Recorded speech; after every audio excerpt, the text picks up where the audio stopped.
Hello guys, for today's videos, nandito na naman tayo sa panibagong araw at panibagong adventure. Diba maglilibot-libot nga pala tayo dito sa may mangroves, dito sa may Siargao. Dito lang pala ito matatagpuan sa may Secret Beach, malapit sa may General Luna. Bali nga dito, nag-arkila tayo ng Crystal Kayak.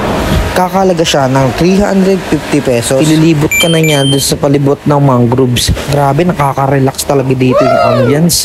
At dito, makakapag-relax ka ng maayos. Minsan nga daw, ang mga tao nakaka-apekto na sa mga mangroves sa Siargao. Sa kadahilanan ng iba't ibang paraan. Ang pagputol ng mga puno ng mangrove at iligal na pangingisda ay ilan sa mga gawain na maaaring magdulot ng pagkasira ng mga habitat ng mga hayop at halaman sa mga marine, wetland at terrestrial na lugar. Ito ay nagresulta sa pagkawala ng mga natural protection laban sa mga bagyo at pagbaha at nagdudulot ng pagkawala ng mga yamang pangisda at iba pang mga ecosystem na umaasa sa mga mangroves. At sa Siargao nga, merong proyektong proposal upang protektahan ang 5,304 hektarya ng mga mangrove forest sa Del Carmen at San Benito na bahagi ng Siargao Island Protected Landscape and Seascape.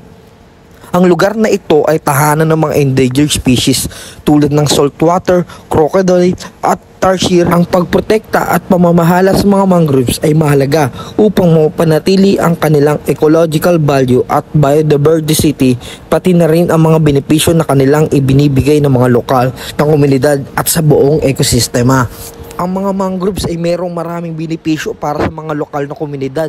Narito ang ilan sa mga ito. Unang-una, nagbibigay ng kabuhayan ng mga mangroves ay nagbibigay ng mga oportunidad sa kabuhayan tulad ng pangingisda, pagkuha ng shellfish at pag-beekeeping. Ito ay nagbibigay dagdag kita at mapanatiling buhay ang mga coastal ecosystem at nagbibigay ng proteksyon. Ang mga puno ng mangrove ay nagiging natural na proteksyon laban sa mga sakuna tulad ng bagyo at pagbaha. Ang kanilang mga malalim na ugat ay nakakatulong sa pagbawas ng pagkuho ng lupa at pag-absorb ng epekto ng storm surge. At ang mga mangroves ay tahanan ng iba't ibang uri ng hayop tulad ng mga isda, shellfish at iba pang marine species. Ang mga ito ay nagiging mahalagang nursery grounds para sa mga endangered species tulad ng saltwater at crocodile at tarsier. At ang mga mangroves ay nagbibigay ng ecological service tulad ng pagfilter ng tubig, na pagpanatili ng kalidad ng lupa at pagtulong sa pagpapanatili ng mga coral reefs. Ang mga ito ay ilan lamang sa mga benepisyo na hatid ng mga mangroves sa mga lokal na komunidad. Mahalaga ang pagprotekta at pamamahala sa mga ito upang mapanatili ang kanilang halaga at benepisyo sa mga ating ecosystem. At iilan lang to sa mga benepisyo ng mga mangrove. Maraming salamat nga pala sa mga nanonood ng ating mga video. At kung hindi ka pa nakakapag-subscribe, mag-subscribe ka na at mag-like and share and comment na rin. At yun lang, thank you!